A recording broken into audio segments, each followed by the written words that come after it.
Hey, everybody. In today's episode, it's myself and Benjamin B. We are talking about drug addicts and alcoholics and why they choose drugs and alcohol over their families and the people that should mean the most to them. It's a very complicated topic, and we get into details, and Ben shares a lot of his story and why he chose heroin over his own son.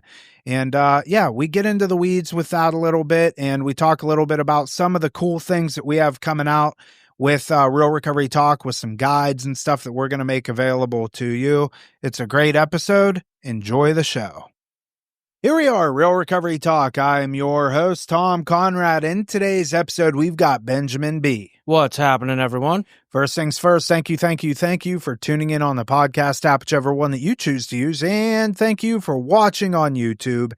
In the end, if you have any comments, questions, or concerns, you could always reach us, info@realrecoverytalk.com. Again, that's info@realrecoverytalk.com, and ultimately, we want to help you turn your mess into your message, right, Ben? Yes, sir.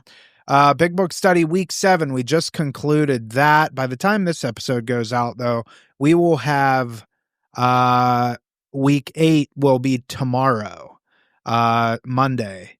It's going really well. A lot of great feedback from people.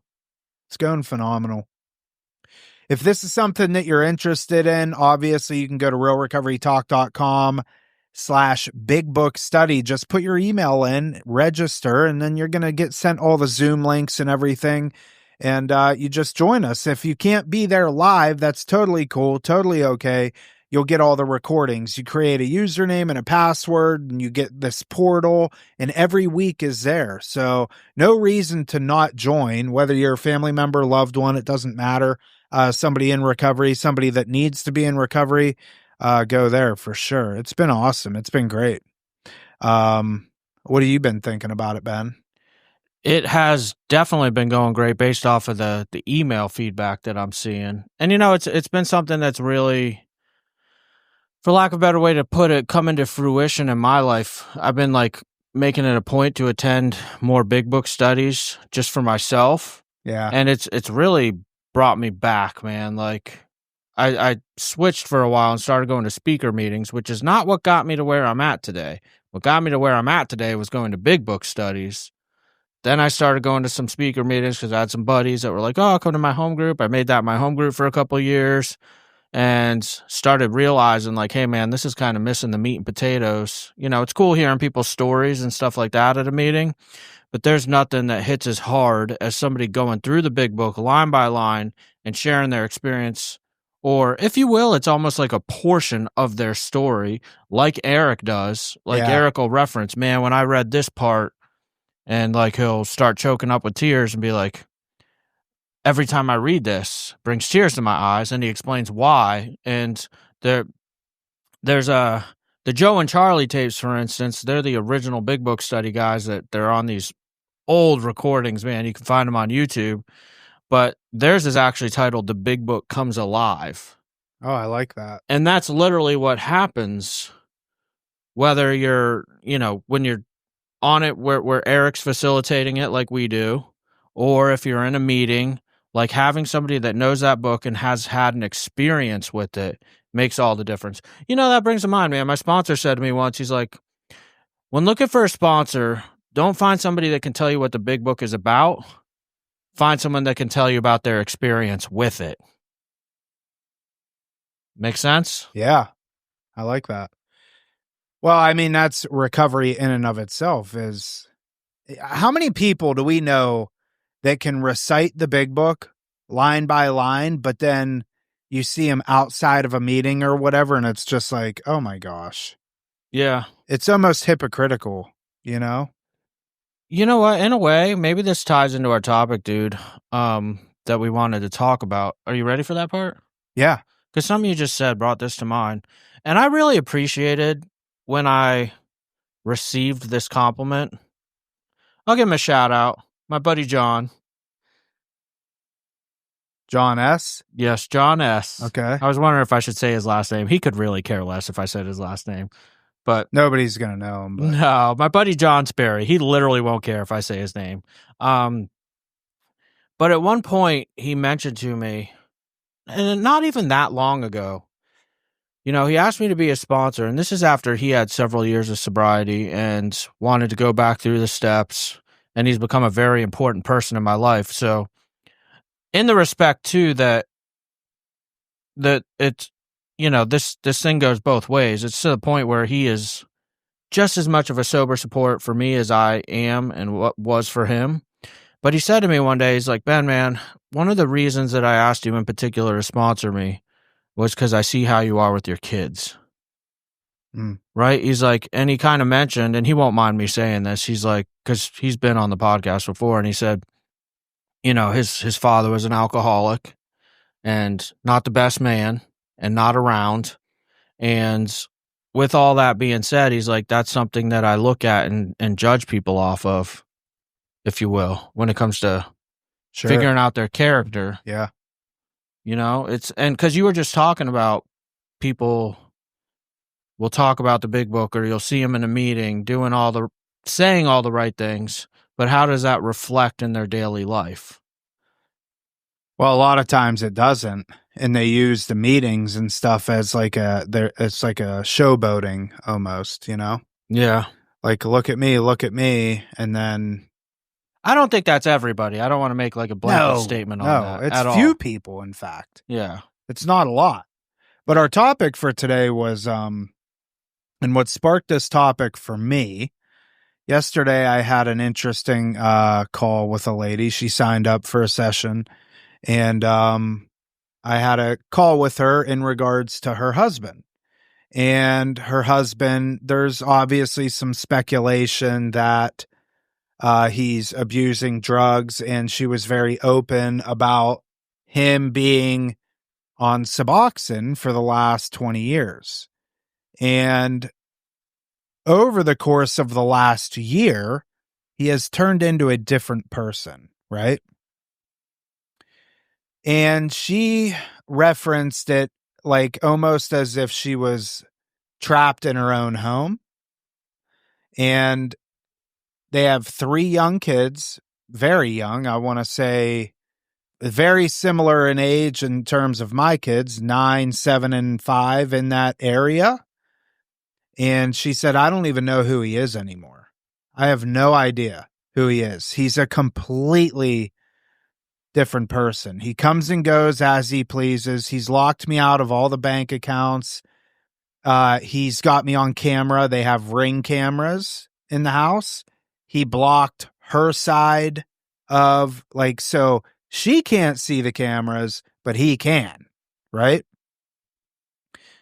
And really a sad situation. And so, but we were talking through this, and one of the questions that she kept asking is,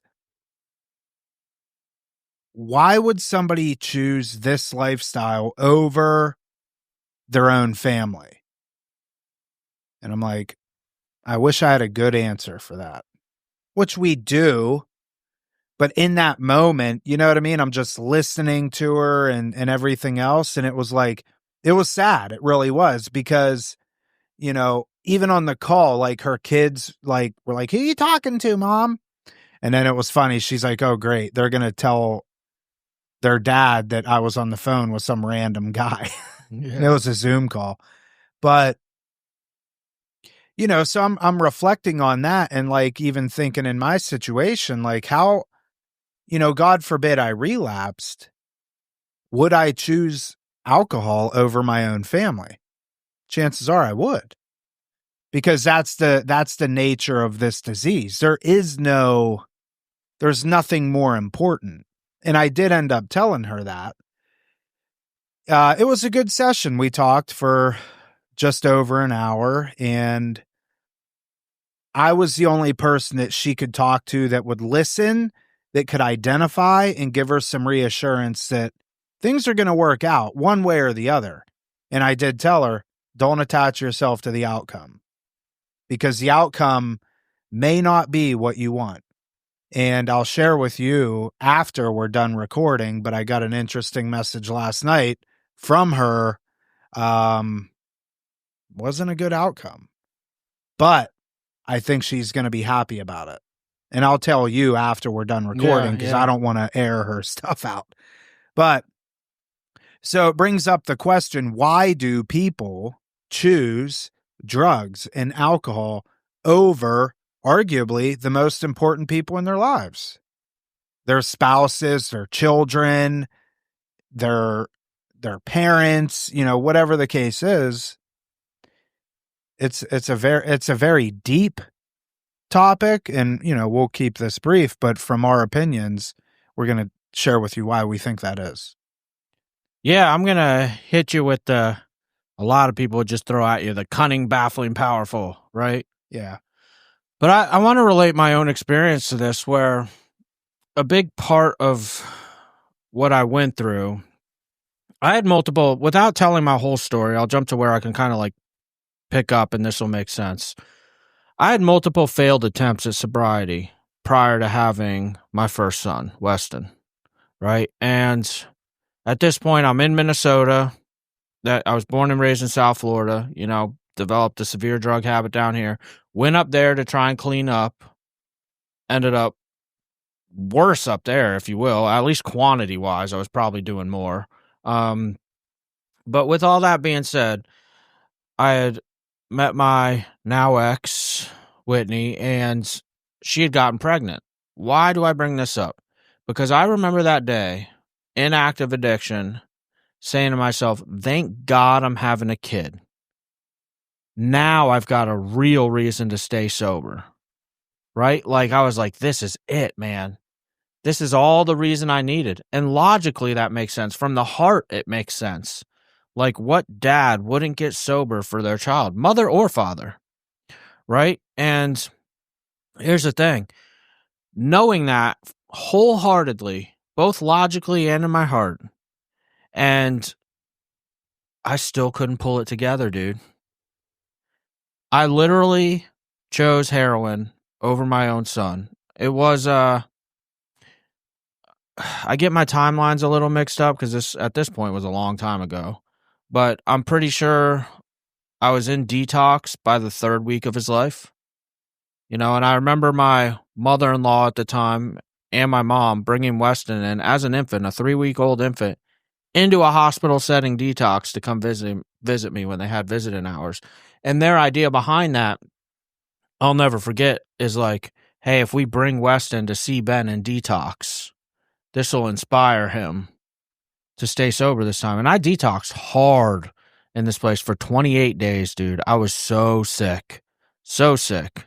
This is one of them places where you weren't allowed outside or nothing either. Like it was no nicotine, nothing. I was at the bottom of the barrel, bro. Nice place still. I definitely can't complain about the opportunity that I had.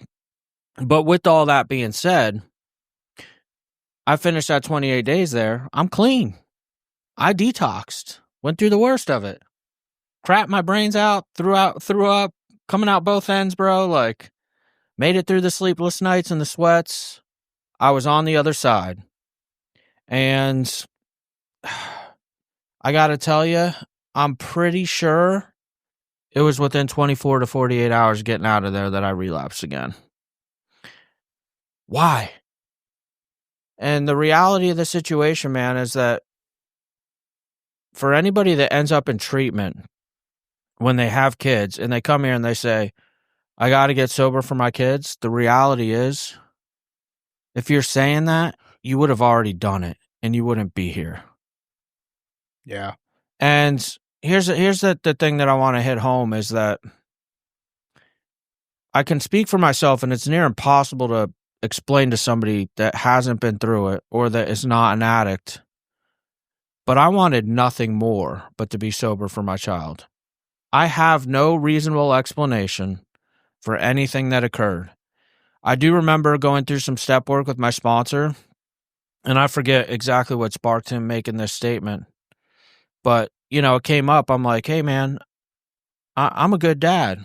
Like, I pay the bills at the apartment. I'd kind of pulled it together a little bit, enough to keep a roof over his head. Like, we were still actively, I remember Whitney and I would get over fights who got to put the needle in their arm first when we re-upped, and you hold Weston. No, you hold him. I'm going first. I'm like, you take too long.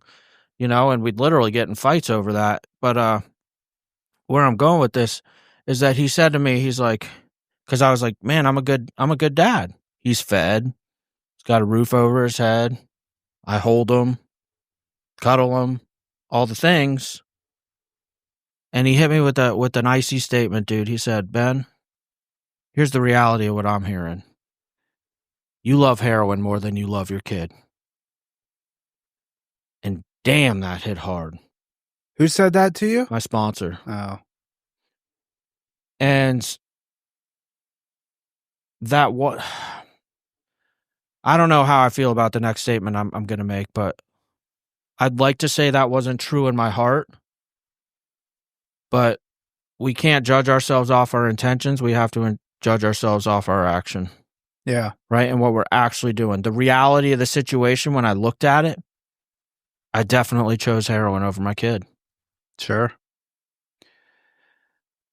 Yeah, I mean, it happens all the time. If I even reflect on the conversation I had with that lady last night, I told her the same thing. I said, your husband, chances are he doesn't like the person that he is.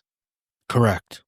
And I said, if I were able to have a conversation with him, I told her, I said, you're his wife. You're fighting an uphill battle, just the same as any family is, right? Parents talking to their children, children talking to their parents, so on and so forth.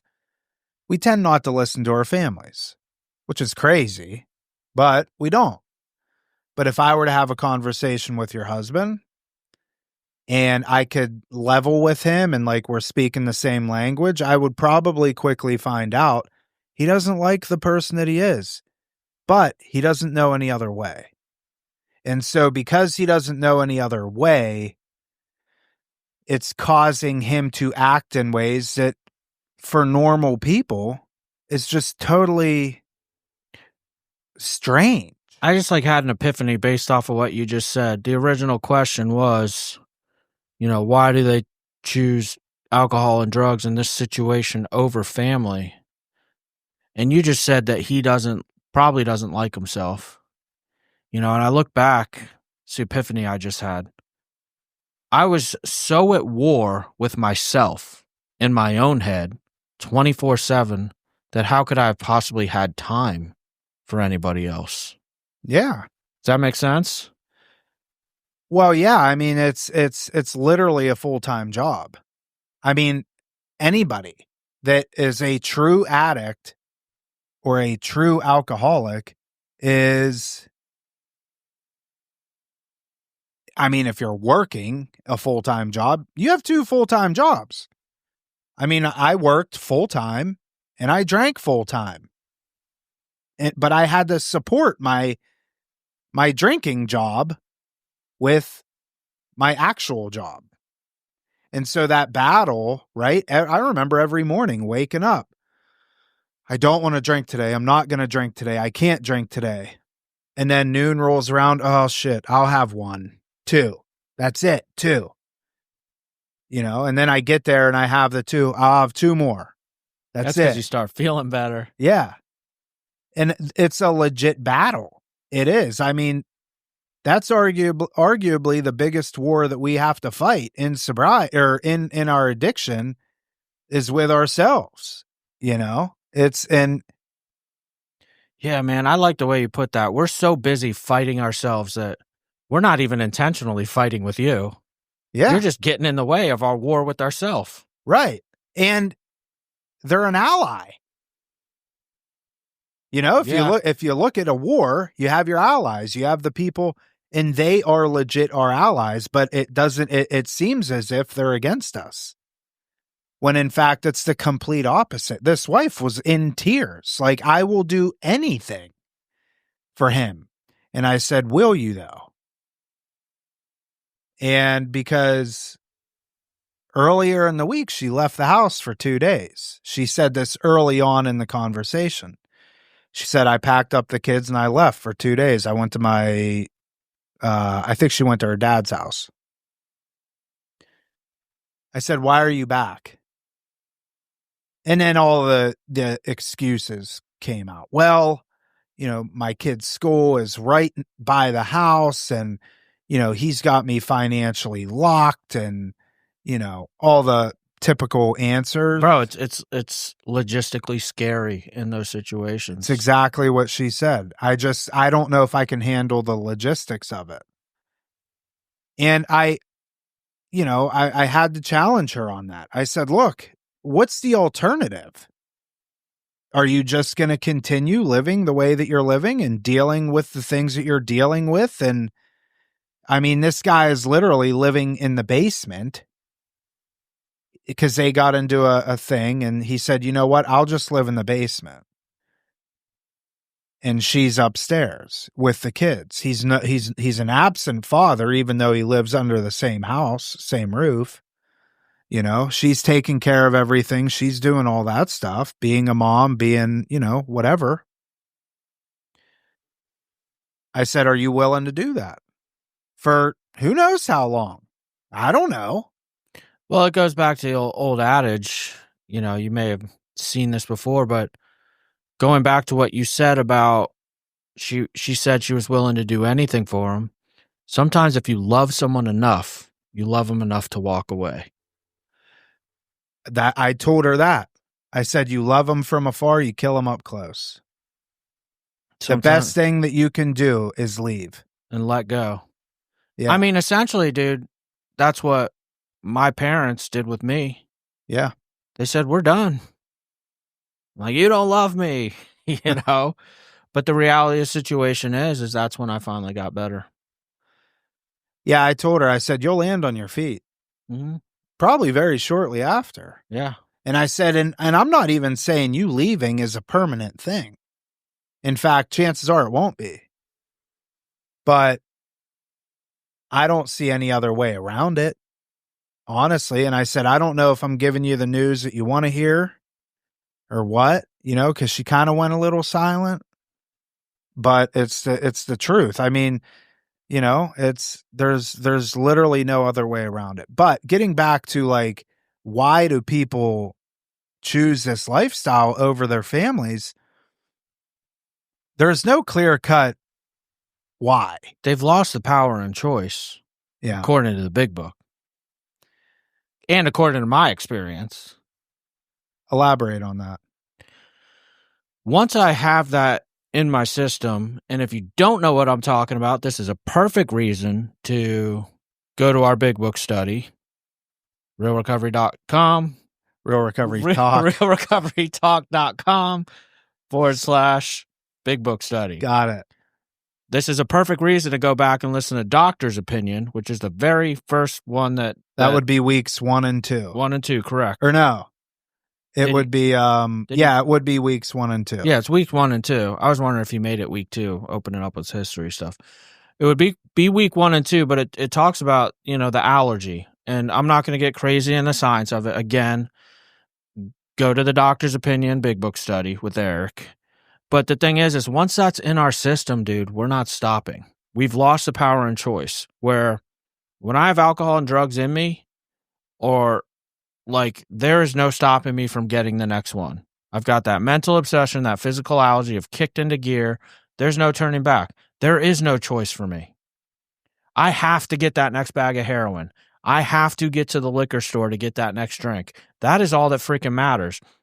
My entire life used to revolve around that because, one of the things we hear oftentimes, and maybe this is a little bit of an offshoot, but like you have the quote unquote high bottom drunk, if you will, that is holding the jobs, all this stuff. I was that guy.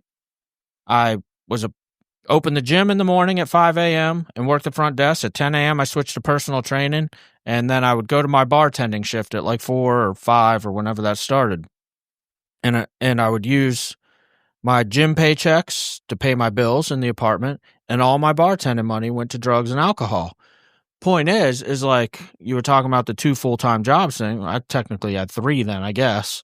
But everything I did revolved around how do I get my next one. Even though I was paying my bills and keeping a roof over my kid's head, the reality of the situation, I was at work way more than I needed to be financially because I had my bills met. I needed that drug money, so I was so a lot of times alcoholics and addicts, we have in our head this illusion that, oh, I'm providing everything for the family. I'm the money. I'm the breadwinner. Yeah. But the reality of the situation is it's making you completely absent because you're still out there chasing. I would literally schedule my personal training sessions and have I'm like, all right, man, I got 2 hours between this one and the next one. Can I make it to North Minneapolis and back to get my fix? And just everything. I'd be making multiple trips to the cities every day. And it was just wild. Yeah. I got off on a little offshoot there. I forget where that came from. Well, no, I mean, there's no clear cut why. There's no clear cut, There's no clear cut why. Here's the thing. Let me just hit you with it. We tell our clients this: quit trying to figure out the why. Yeah. Let's start working on the solution. What came first, the chicken or the egg? Who cares? You can spend all treatment trying to figure that out. Does it really matter at the end of the day? No. You got this thing, and we need to do something about it. It doesn't really matter how we got here. Don't get me wrong. You do look at the past. Do not regret the past, nor wish to shut the door on it, because some things in our past can be key to the future and the solution. However, dude, it is what it is. We don't want to spend so long on the why that we don't start working on the solution. And that's what you did with this lady in the phone call, is you moved her to the solution. She's asking this question. Why is he choosing this over family? Yeah, and I think in the end she knew what the right answer was, and most people do. They just need to be reassured that they're doing the right thing, because with that comes a lot of fear, and the logistics of it, and what's going to happen with my children, and all this stuff, and we can talk ourselves out of doing what's right. I have another wife who's, she's doing the same thing. Her husband is a full-blown drunk. Works from home, started working from home in COVID days, compliments of COVID. And she works at home too. And they have a shared office. He's drinking morning, noon, and night, and then plays video games at night. And now they don't have any kids, but she's not capable of holding any sort of boundaries with him. and For fear. And that's exactly what it is. What did you say the acronym for fear? What the say? False evidence appearing real. Yeah. So let's play this out. False evidence appearing real. In these situations, we don't have a crystal ball. We don't know what the future looks like by enforcing whatever these boundaries are. And that's why we always say you can't attach yourself to the outcome, because we don't know what the outcome's going to be. But if we do nothing, we know what the outcome is going to be. It's going to be continual misery. It's going to be health complications. It's going to be marriage crumbling. That is a guarantee. If things stay the same, this isn't false evidence appearing real. This is real evidence that is going to be more real as time goes on. So you really have to weigh out this risk versus reward. And okay, yeah, we understand you have all this fear about what could happen, but you have to think what's gonna happen.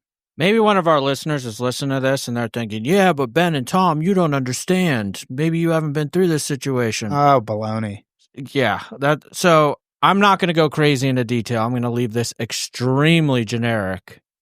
But going back to the fear, oh man, can I do this on my own? I left my significant other in April, walked out the front door. I had to. It was a very unhealthy situation for a few years. I couldn't deal with it anymore. Well, I guess I could have, but I was miserable and it wasn't healthy for anybody. But that fear of, oh man, am I going to be able to make this on my own? Where am I going to live? How am I going to get the kids to and from school? Dude, I personally made it it took me forever to get to this point, but one day I just said, I'm doing this. I made up my mind one night before going to bed. The next morning, I followed through with it as soon as I got out of bed and somehow made it work. I'm pulling it off for the last, 10, 11 months. Yeah. But the fear, we were talking about the fear of the logistics earlier and stuff along those lines. I get it. It's freaking scary, dude. But as human beings, we tend to be very resilient and capable. When our backs are up against the wall, generally speaking, we're able to pull this stuff off. You might be wondering to yourself, how the hell is this ever going to work? And maybe I don't have a good explanation for that, but we make it work. And I've seen tons of other family members make it work. Well, and my rebuttal to that is who's saying that it's working right now? What do you mean? I mean, how's this going to work? Well, that's assuming that things are working right now. Yeah, you're having these phone calls to Tom. Yeah, your husband's living in the basement. You know, you have no access to anything. He's got you on camera. You know what I'm saying? Like you're a slave within your own household. That's not working. No. These are the types of conversations that Ben and I engage in on a daily basis. For the people that say, yeah, Ben and Tom, you don't know about my situation. Bullshit. Chances are your situation isn't as bad as somebody else's. I don't know that there's anything we haven't. I mean, there's obviously things we haven't heard. I'm always surprised. Yeah. But we've heard a lot. But the biggest thing, and I think this is worth saying again, what prevents people from advancing and being or getting into the solution is two things which we covered. Spending too much time on figuring out why and too much time wrapped up in fear. If you can just get rid of that, I don't give a shit why things are the way that they are, and I don't care what the outcome is going to be. It can't be any worse than it already is.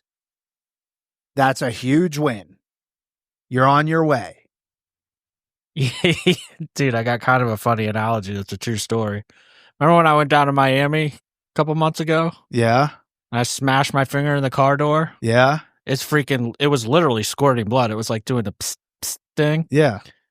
So I'm like, the valet guy at the hotel I was staying at gave me I forget what he gave me, a pile of napkins or something. And I'm like holding my finger. I go up to the guy at the lobby, dude. I'm like, you got a first aid kit?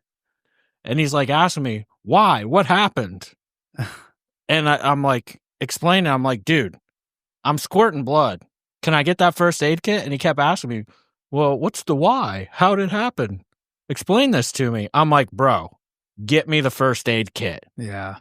You know, it's a same kind of thing. Like, right. Yeah. Give me the solution. Quit trying to figure out why or what happened. We can look at that later. It's like we get shot in the stomach. Why did they do that? I don't understand. I'm such a good person. Meanwhile, your guts are hanging out. I don't know. That's graphic, but. So anyways, that's it. I mean, we get this a lot. Why do people choose drugs over their own families? It's mind-boggling. It really is. And, you know, we can spend all the time in the world trying to figure out the whys and, you know, think of all the things that could happen if we do whatever, X, Y, and Z. In the end, it's just, you know, it talks us out of doing anything. You having that double ear bro thing? I knew you were going to call me out as soon as you saw me doing that. So Ben has these episodes where he starts seeing double because he has inner ear problems, supposedly. Yeah, that's my diagnosis. Yeah. So look, I fixed it. It's gone? Yeah. Good. I just got to repressurize my ears. So Tom always teases me when he sees me do it. Have you ever tried a hyperbaric chamber? No. No? No. Maybe you should. Maybe I just need to move to a dry climate. I'm pretty sure, for the listeners, they're probably like, what is going on here? I'm pretty sure I got surfer's ear and there's like water like trapped in my ear canals permanently somehow. And it makes me like see double. At first I thought I was like having a stroke the first time it happened. So I've had like MRIs and CAT scans and all this stuff. But yeah. And they said you have water trapped in your ears. No, they didn't. They still haven't diagnosed me, but I figured it out myself on Google. And I got to be right because every time I repressurize, it goes away. Yeah. So lots of trips to the doctor, and in fact, one to the ER. I literally thought I was having a stroke, dude, because I didn't know how to fix it, and it just got worse to where I couldn't see it, like went black. I remember that. You were driving on Southern, weren't you? Yeah, and part of because I didn't know what was happening, I also panicked. Like my heart started racing. So I was like, it just like out of like, oh my God, I can't see, I'm driving. Like, yeah. I literally had like an anxiety attack at the same time. Wasn't a stroke though. See, recovery isn't all rainbows and Red Bull. All right, is that it? Anything else, Ben? No, I felt like that was a good conversation. Yeah. Hey, by the way, keep your eye out. We got some more content that's going to be coming out. We've been in the works for quite a long time with some guides and stuff that we're going to make available to people. Some free, some paid. We're going to be kicking up the Family Reconnect program. That's going to be coming in the works here over the next couple of months. And you'll be the first to know about it, of course. And I'm excited. I think it's going to be good stuff. Sobriety Network is doing well. We got almost 800 people in there. Tambini has like another 20 people that she needs to add. And the Big Book study's going well. And just all good stuff. But, we are always in need of like, what do you guys want from us? What is it that you need from us? How can we help? You know what our expertise is. You know what we've spent our sober lives doing. I mean, this is what we do. Tell us how we can help you, how we can assist you, what content you want to see from us and stuff like that. So be on the lookout for this stuff. Let me say something about that too. So how many episodes we got? We're around 500. Yeah. We've covered a lot. And part of the reason that I personally like to, like, for instance, in the Sobriety Network, the Facebook group, to hear suggestions or pull topics out of that is because in my mind, we've covered just about everything from episode 1 to 500.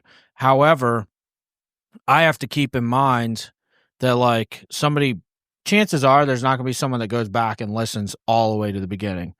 So we got to not mind also, covering some of the same stuff. Well, it'll always be a little bit different, more experience. Heck, man, the same topic might come up that we talked about on episode 1. It's how many years later we may have some more experiences with it and stuff like that. But for us, or different opinions. Yeah, opinion can change. That's a fact. That's a fact. We see that.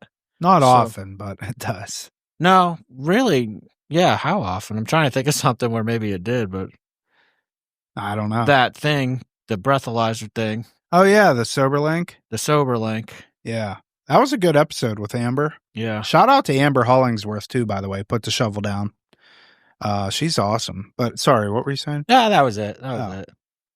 So, yeah, be on the lookout for that stuff. And, if you have any suggestions for us, just reach out. You can find us, obviously, on social media. You can find me. I'm at Real Recovery Talk Tom and Real Recovery Talk Ben. Tambini, she's like anti-Instagram, so don't even bother with her.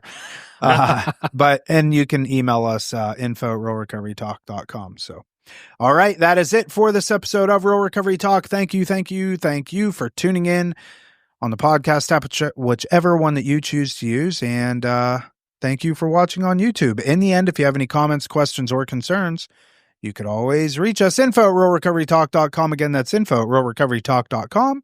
And ultimately, we want to help you turn your mess into your message. That is it. We will see y'all later.